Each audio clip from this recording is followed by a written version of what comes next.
One of the things I do with my students at Chapel Hill when I'm doing an undergraduate class on the New Testament or on the Gospels, one of the exercises I have them do is to go through each of the Gospels and list what happens in the resurrection narratives. So you want to start with Matthew? That's fine. Start with Matthew and just list everything that happens after Jesus' death.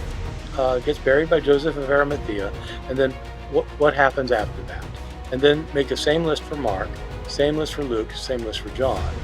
And when you do that, and you can actually include Acts chapter 1 as well. When you do that and compare your notes, there are lots of differences. For one thing, there are lots of differences, and the question is whether any of them are contradictions. So you can get differences like, how many women went to the tomb? Is it one woman? Is it several women? Is it lots of women? What were their names? Okay, Mary Magdalene's in there usually, but you have other people named. There's another Mary, or you get other names. Okay, and so what do they see there? Do they see a man there? Do they see two men there? Do they see an angel there? What do they see there? What are they told to do? They're told to do this, or they're told to do that. Do they do what they're told to do? Do they do this? So you go through and you get all of these differences. Well, hello everybody. Welcome to another video on History Fight Podcast, and today I'm joined by Professor Bart Ehrman. And today we're going to be discussing his new course titled The Other Doubting Thomas. So Bart, thank you for joining me today. Yeah, thanks. And it's actually the other doubting Thomases. I'm including a lot of them in there. All right then, the Other Doubting Thomases. Yeah, the link to purchase the course will be in the description below, and it will also be in the pinned comment. So Bart, let's start off with this. What exactly is the course about? I mean, obviously it's about the Other Doubting Thomases, plural, but can you elaborate a little bit? Yeah, well, in the Gospel of John, the disciples, 10 of the disciples, I guess, see Jesus after his resurrection, and they tell Thomas, who doesn't happen to be there at the time, and Thomas doesn't believe them. He says, "I won't believe it until I can put my fingers in his hands and his side, and then I'll believe that he's been raised from the dead." And then later, Jesus shows up, and he says, "Okay, here I am. Put your hand in my." And so feel see what it looks like, and he does. He says, "Oh my God!" And he ends up saying, "My Lord and my God." He comes to believe. So he's known as Doubting Thomas. The course is about the fact that in the Gospels and in the Book of Acts, which are narratives of Jesus' resurrection, almost every time Jesus shows up after his resurrection, people doubt it. His disciples doubt it. They find an empty tomb. They can't figure it out. He appears to them. They doubt it. And the issue of the course is, why are they doubting so much? In fact, especially given the fact that he's standing right in front of them, talking to them. What is there to doubt? And so the question I'm dealing with is why do we have these doubt traditions? And wondering if there's some kind of historical reality about it that maybe some of the disciples never did come to believe. Did all of Jesus' disciples truly believe in the resurrection? Well, in the Gospels, they do. They all come to believe, pretty much. They do. And in the Book of Acts, it's just assumed that they do. And Paul assumes they do. But there are issues that are raised by the texts themselves to make it wonder if they actually did. One of the curious things about the apostles of Jesus, so take the 12 minus Judas Iscariot, so 11 disciples of Jesus, and then they elect a new guy in the Book of Acts. But the curious thing about them is that we don't have historical reporting about them. In the Book of Acts, which is our account of the spread of Christianity over the first 30 years or so of the faith, there are stories about Peter and about James, the brother of Jesus, who's not one of the 12, and some about John. But John disappears basically after the first few chapters. Peter is not involved in the second half. The other disciples, you just go down through the list of the other disciples, there are no accounts of them at all. And we don't start getting accounts of the other disciples, the apostles, until later in legendary accounts of the second century. And so that's a little bit weird too. Why don't we have accounts of what they did that are historical accounts that we can rely on? I don't know the answer to that, but it is a curiosity. Most people don't notice this because people always say, I always get this thing where people say, well, all of the apostles were martyred for believing in Jesus' resurrection. Mhm. And yeah, well, maybe but we have no information that that's the case. Do you see any historical reliability behind but doubting Thomas and other similar figures to him? Do you think some of this actually happened, like when early Christians had visions? Did Was there doubts being spread around? Like, for instance, like, oh, I doubt you had that vision. I'm not sure he did rise from the dead. I didn't see him. Do you think something like that happened and that may have inspired traditions surrounding the doubting Thomas and similar traditions? Yeah, that's what I'm going to have to deal with in the course. It'll be two lectures where I will be talking about the first lecture will be like all the difficulties with the resurrection narratives, the contradictions and the implausibilities and things. Even if you're a Christian believer, there are problems that have to be resolved. Um, but then I'm going to look at these doubt traditions, and I don't know that they've actually been analyzed very much. I haven't read like any books. I've never seen scholars talk about it much, but it struck me that it's so strange that it's so common in these accounts that somebody's doubting. And it occurred to me there might be a historical basis for it. The historical basis could be, it certainly could be, they doubted for a while, then they came to believe. But why is there's this regular story about them doubting in multiple sources of information? Um, you get it in John, you get it in the Synoptics, you get different accounts in the Synoptics, you get it in the Book of Acts, which is a particularly peculiar account, and and so my thesis is that one thing to consider is that there is a historical basis for it. The historical basis is not that there really was a doubting Thomas who stuck his fingers in Jesus' wounds. I'm not going to be arguing that that's historical. What I'm wondering is if there's some kind of historical memory there about some of the disciples not believing it, and that continued on through the tradition where people knew, yeah, not everybody bought it, so some of them doubted that he was raised. I know that it is debated the relationship between John and the Synoptics. Did John know them as independent of them? Does know only one or maybe two of them, but not the third one? Um, are they getting their? Do you think they're getting their information from a common source in when it comes to doubting material, or is it oral tradition, or maybe a little bit of both? So, I know. So the move right now among scholars is to think that John knew the synoptics, one or all of them, and I'm personally not persuaded by that. Um, and I think that what's happened is scholars scholars have started, I think, lowering the bar of evidence for what counts for something. It's like you got a little evidence, you make it into kind of a lot of evidence. And for me, if you're dealing with something from the ancient world, like a writer who's writing something similar to another writer, how do you know that one of the writers is relying on the other one, knows the other one is dependent on it? And the fact that they say similar things, for me, is not evidence that one knew the other.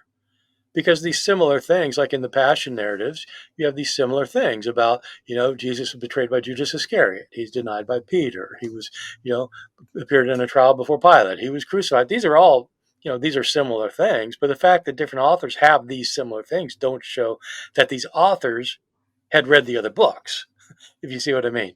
Because everybody's Mhm. talking about Jesus being crucified, and this is part of the story. So if you're going to show that one author used another, given the fact that there are so many oral sources out there, and probably, according to Luke, lots of written sources, you've got to have some evidence that one author definitely used the other. And so we have that kind of thing with Matthew using Mark. When it is clear that Matthew used Mark because there are extensive similarities that are not just similarities. They've got verbatim agreements, word for word, in paragraphs. And you can't get that unless somebody's borrowing from somebody. But you don't have that with John. And so when it comes to these doubting traditions, they're all different from each other. It's not that Mhm. John is getting his information from Luke. It doesn't look like that, or the Book of Acts. I mean, um, Just as one example that we might talk about a little bit further in a minute, Acts chapter 1, verse 3 says that Jesus spent 40 days with his disciples after his resurrection, proving to them with many proofs that he was raised from the dead. Well, you don't get that in Matthew, Mark, or Luke. You certainly don't get it in Luke, which is written by the same author, by the way, who says that Jesus appeared to his disciples. They doubted, but then he went up to heaven that day. And in Acts, he's spending 40 days with them. But why do you need 40 days of proof? Well, so you don't get, so you get that kind of thing. So in the different gospels, if you look at the different gospels and Acts and look at their doubt traditions, they're not the same tradition. It's not like you have like verses that are the same verses. You have different accounts of the doubting, which shows that these episodes of doubt were widely known. And none of the authors, of course, wants to say that, yeah, actually Bartholomew and Philip and so, you go down the list, these actually didn't believe. They're never going to say they didn't believe, but they do note that they doubted.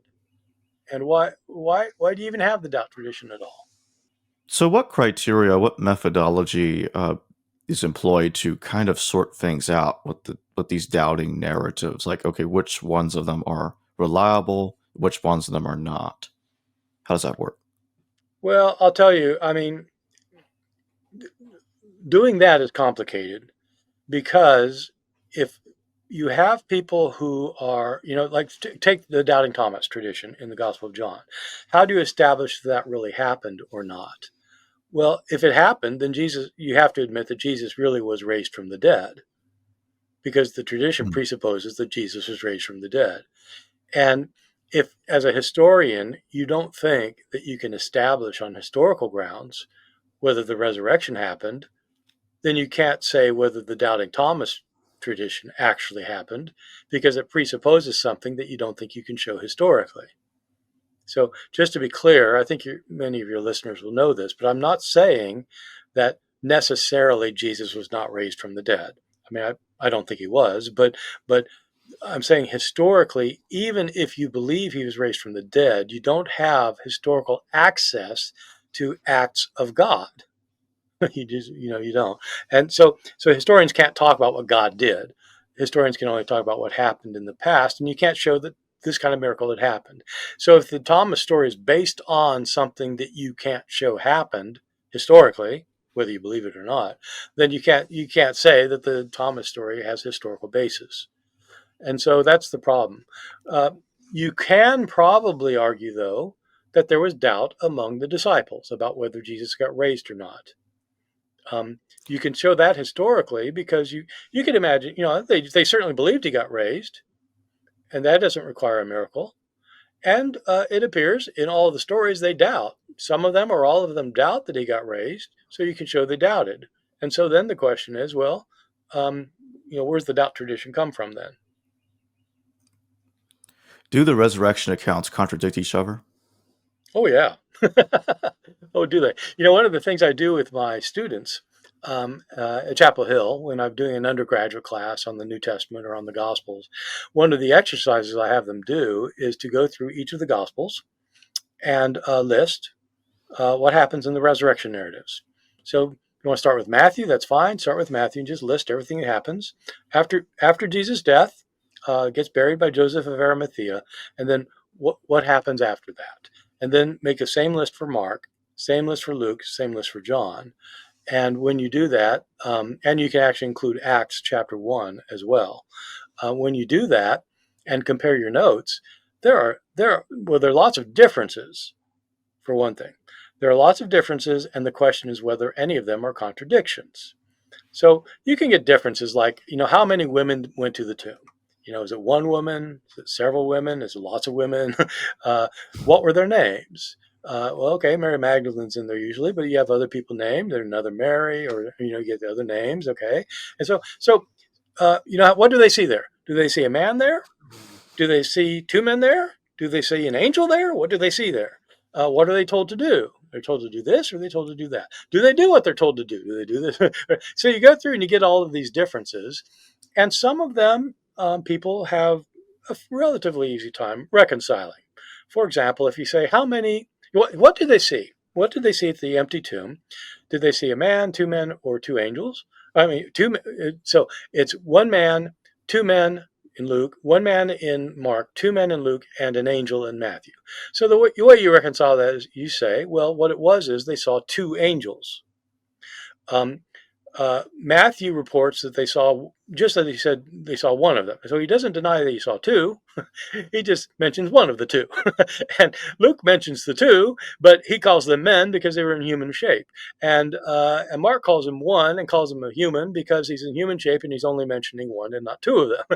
So it turns out there are two angels there, which neither Matthew, Mark, nor Luke says. But you reconcile them by saying it was two angels, if you see what I mean. So, Mm, strictly speaking, that's not a contradiction because you could reconcile it. But there are other things that you just can't reconcile. I mean, when when you read Mark, when the women show up at the tomb, just this is like just a tiny little detail, but it's kind of interesting. They show up the tomb. The stone is rolled away from the mouth of the tomb in Mark. When they're wondering how they're going to roll it away, they go there. Oh my God, it's already rolled away. But in Matthew, it's not rolled away already. In Matthew, when the women show up, the stone rolls away. Well, which is it? So you think, well, that's a little thing. Who cares? But there are others that are really big. I think one of the big ones that my students who do this exercise often they don't even notice this big one, but when I explain it to them, they say, "Wait a second, that's right." And so the big one is, where do the disciples allegedly see Jesus? Now, Luke is quite explicit. It's on the day of his resurrection that Jesus starts appearing to people. For example, he shows up to the two people on the road to Emmaus. And then Luke says, and that day they went to tell the other disciples. And at that hour, Jesus appeared to them. And immediately Jesus took them out, and he ascended to heaven. And he tells them in Luke, don't leave Jerusalem until the power of the Holy Spirit has come upon you. And so they see Jesus on the day of the resurrection. They're told not to leave Jerusalem. They don't leave Jerusalem. In the book of Acts, it picks up there. They're in Jerusalem, and they're there until the day of Pentecost, 50 days later, and they're still there weeks, months later. Okay, fine, they're in Jerusalem. But when you read Matthew, in Matthew's gospel, the angel tells the women, go tell the disciples that Jesus will meet them in Galilee. They're supposed to go to Galilee. They leave Jerusalem and they go up to Galilee. That's where they see him. Well, how can it be both? Yeah, did they make a 100-mile trip or did they stay in Jerusalem? Depends which gospel you read. That I think that's a contradiction. mm. Did did somebody did some of the followers of Jesus that doubted the resurrection remain unconvinced? We don't know. It is interesting that we don't have records of these people. Um, they're not in. They don't show up in the New Testament, other than kind of broad terms. The apostles. Um, when Paul visits Jerusalem after converting, 3 years after his conversion, he says he didn't see any of the apostles except for Cephas and James. But he uses the term apostles, and so you assume they're apostles there. But he doesn't say how many of them or who they were. So we don't know there. The book of Acts, as I said, doesn't narrate what happens to most of these apostles, to 10 of them basically later. So we don't know about them from the book of Acts. So we don't know. We don't start getting accounts of their lives until later in the 2nd century. We have 5 legendary books called the Apocryphal Acts of the Apostles, and they tell about the lives of Peter, Paul, James. I'm sorry, Peter, Paul, Andrew, Thomas, and right, the 5th one. Wait, Peter, Paul, Andrew. Yeah, Andrew, Thomas. There's a 5th one. John, that's it. And so they tell about their lives, but that's all completely legendary. I mean, you get these legendary accounts that everybody reads that, yeah, that didn't happen. So, and those are later. And that's where you start getting accounts of them being martyred, but only for those 5 and fragments of other ones. So we don't know. we don't know what happened to these people. We don't know whether they became believers. We don't have accounts of them. The New Testament assumes they became believers, but it doesn't come out and say that or narrate anything about their lives. Do we know if the doubts about the resurrection existed from the very beginning of Christianity? I think they probably did, because the reports of their doubting are always right at the moment when some people start believing Jesus was raised, and others doubt. Sometimes it's others doubt. Sometimes they all doubt. Um, you have the women running back in Luke to tell the disciples, and they all think it's a silly tale. It's old wives' tale, it says. They don't believe them until they go themselves, and the two of them see, and they come to believe. And so you have accounts of some of them coming to believe. Um, but it's the doubt traditions are always focused on the events immediately after the resurrection. And I would assume that means that some people doubted right away. So my view of this is that some of the disciples, at least one of them, Peter, I think certainly claimed he had seen Jesus alive after his death. And maybe others did. Maybe James, the brother of Jesus, did. There's some support for that historically, that he came to believe that he saw Jesus alive afterwards. Mary Magdalene possibly came to believe she saw Jesus alive afterwards. My guess is that two or three of them claimed they saw Jesus. They had some kind of visionary experience. They related it to the others, and my guess is some of them believed it. Maybe most of them, maybe all of them, but the fact that there's so much doubt in these traditions suggests that not all of them believed it. Whether they came to believe it later or not, we're not told. So now I want to go back to the Gospel of John. I know that among those that believe that John is largely independent or entirely independent of the synoptics, it's usually thought that John was written in several stages before it was put together in its final form. Was the doubting tradition always part of John from each literary stage, or does it become more concretized in its final form? It's a good question. I don't think we know. The idea of the stages of John's gospel is coming under some attack now, um, where some people are doubting, doubting, so to say. In this case, when you say they doubt it, they don't believe it, which is what doubt means, by the way. You don't Yeah. believe it.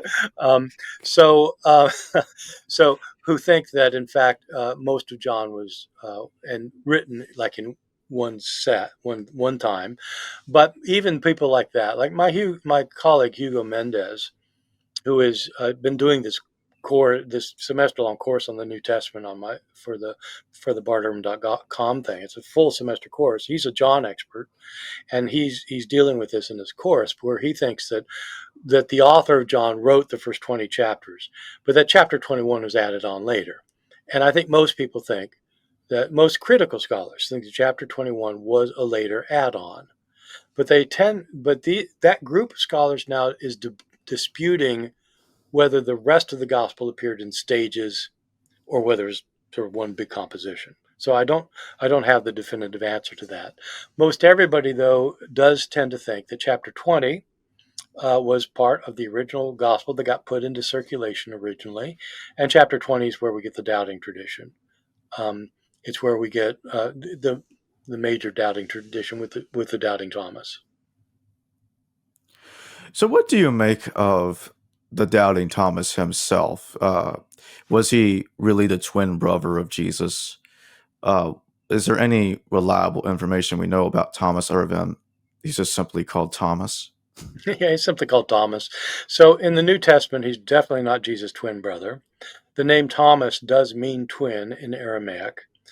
Um, in one branch of early Christianity in Syria, so Syriac Christianity, there developed traditions about this fellow named Thomas.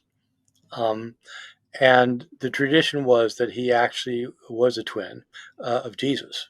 So when somebody in the ancient world is named Thomas in Aramaic speaking areas, the Greek word is Didymus. And so in Greek speaking areas, somebody who was a twin was called Didymus.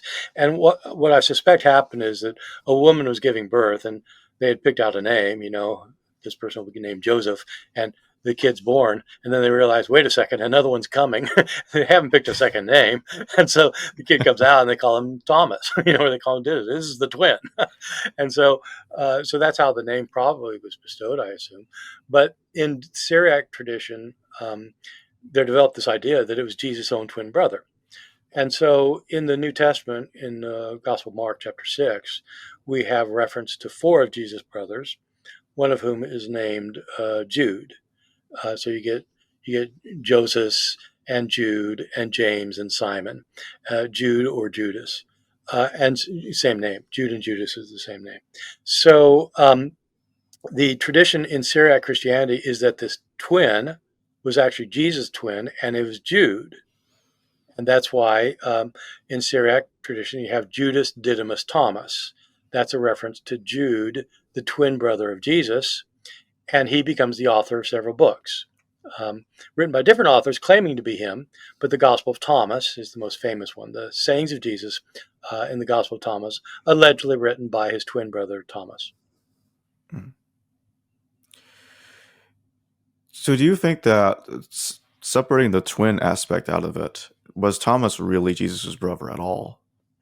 No, I don't think so. And in the New Testament, Thomas shows up in the Gospel of John. There's nothing about them being related to each other. It's just some guy named Thomas who happens to be one of his disciples. But as time goes on, people start reflecting on this, and you've got this person who is named Thomas, and he's one of Jesus' disciples, and Thomas means twin. And so when you get the Acts of Thomas that I was mentioning earlier, the apocryphal Acts of Thomas, they're actually, it's a rather humorous text in places where the fact that they're identical twins they get played off of each other because they do this kind of identity switch thing where people get confused because they think they're talking to Thomas, but it's actually Jesus, or vice versa, because they look just alike. They're identical twins. But that's a later development. In John, where you find this disciple Thomas, the entire point of the doubting narrative there is clear. Some people doubt, but when they come to believe.